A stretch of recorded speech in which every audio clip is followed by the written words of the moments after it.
Have you ever struggled to arrange your board game collection just perfectly so that when your friends come over, they can appreciate the hard amount of work that you've put into flawlessly spining and organizing your collection? Well, if you're anything like me, then that answer is a resounding yes.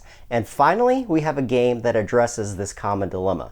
And if you're already a modern board gamer, then the name Shem Phillips might mean something to you and be just enough to make you stick around and listen to what I have to say here today. And if not, then maybe the mention of the games that he's designed, like Raiders of the North Sea, or Architects and even Paladins of the West Kingdom, would be enough to pique your interest instead.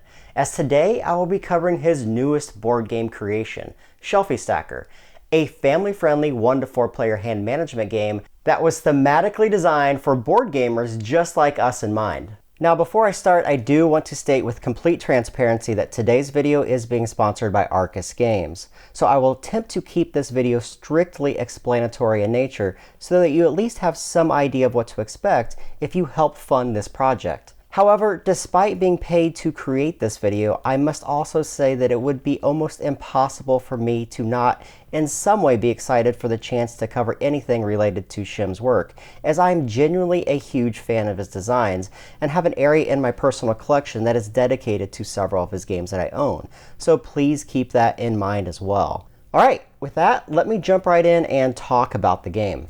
Like I mentioned, Shelfie Stacker is a game all about curating and organizing your board game collection, which are represented by a set of 4 unique colored dice, each showing a different number of board games on their die facings, with the goal being to score the most points after 7 short rounds.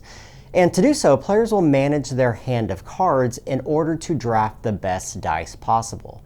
Players will always start the game with an identical set of just 8 numbered character cards that will be chosen either collectively as a group or randomly from a larger set of 12 possible cards.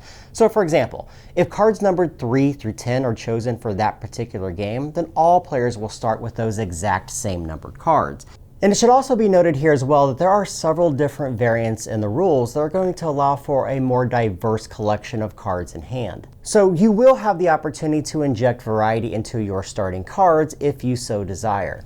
Each round, players will secretly choose one of the remaining cards in hand to play face down in their tableau in front of them, and then reveal simultaneously with the other players at the table.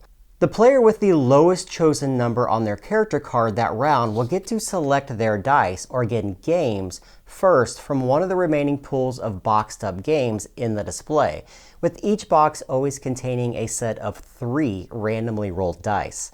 If players choose the same number, ties will be broken according to the alphabetical listing on the bottom right of each of their character cards, with the highest letter in the alphabet choosing first. That player will then be tasked with adding all 3 of those dice in the box to the 2 shelves that are in front of them, either the larger IKEA-looking Calyx shelf, where they'll want to show off the best games in their collection, or the smaller quote-unquote shelf of shame, where they'll be forced to place dice that can't fit onto their larger shelf, according to a very specific set of rules that must be followed. And those rules are A, each column on their larger shelf must always contain dice of just one type of color.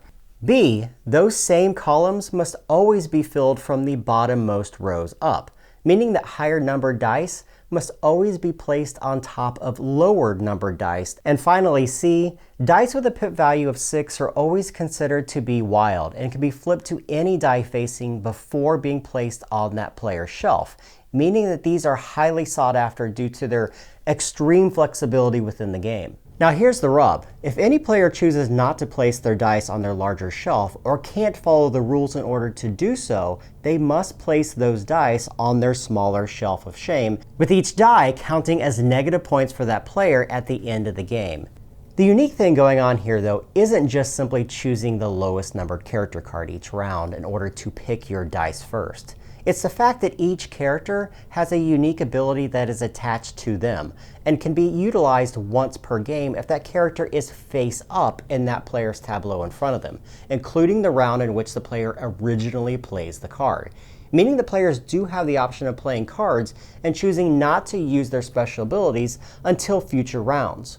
which will inherently present those players with some pretty cool combos that they can carry out at a later time. Each of the game's 12 characters all provide their own set of one-time use only unique abilities that allow the player to manipulate their collected dice in very cool and useful ways. So choosing when and how to use those actions is just as important as the character number that they possess as well.